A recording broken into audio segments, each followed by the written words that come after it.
بسم اللہ الرحمن الرحیم۔ آج کا سوال لاہور سے بھائی محمد فیصل مصطفی صاحب نے قصر نماز کے حوالہ سے کیا تھا۔ اگر کوئی آدمی شرعی طور پر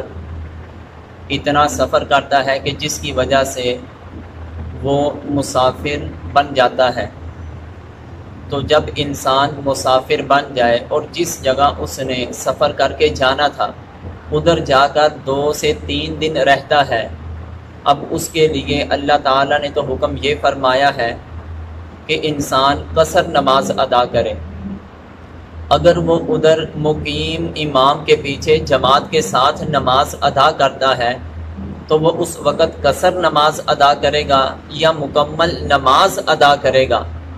اگر وہ جان بوجھ کر قصر کی بجائے مقیم امام کے ساتھ نماز ادا کرتا ہے تاکہ میں مکمل نماز ادا کر لوں،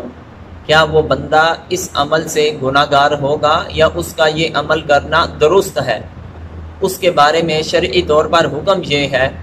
کہ اگر انسان اتنا سفر کرے کہ جس کی وجہ سے اس پر سفر کے احکام جو ہے وہ جاری ہو جاتے ہیں، تو اب اس آدمی کے لیے حکم یہ ہے کہ جس جگہ وہ سفر کر کے گیا ہے وہ ادھر 2 دن رہے یا 5 دن رہے، 15 دن سے کم اس کا رہنے کا ارادہ ہو تو اس آدمی کے لیے حکم یہ ہے کہ وہ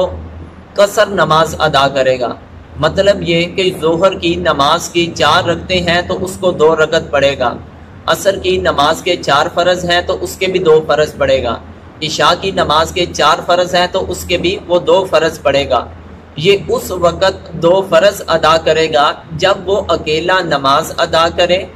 بغیر مقیم امام کی اقتدا کے بغیر نماز ادا کرے۔ اگر وہ آدمی جس جگہ گیا ہے اس جگہ پر وہ مقیم امام کی اقتدا میں نماز ادا کرتا ہے تو اب وہ آدمی امام کے پیچھے صرف 2 نہیں بلکہ امام جتنی رکعتیں پڑھائے گا یہ مسافر بھی اتنی رکعتیں ہی پڑھے گا۔ مطلب کیا کہ ظہر کی نماز اگر وہ مقیم امام کے ساتھ پڑھتا ہے تو 4 رکعت نماز ادا کرے گا اگرچہ وہ مسافر ہے۔ اسی طرح عصر کی یا عشاء کی نماز ہے، اگر وہ مقیم امام کے ساتھ ان رکعتوں کو ادا کرتا ہے تو اس وقت بھی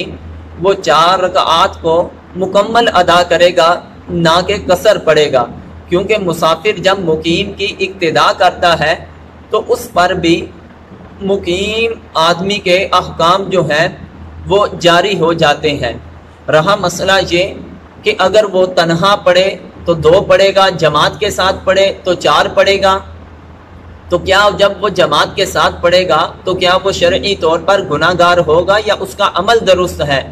اگر اس کو جماعت مل رہی ہو، کیونکہ صحابہ رضی اللہ تعالی عنہم کا بھی یہی عمل تھا کہ جب وہ مقیم امام کے ساتھ نماز ادا کرتے تھے تو اس وقت وہ قصر کی بجائے مکمل نماز ادا کیا کرتے تھے۔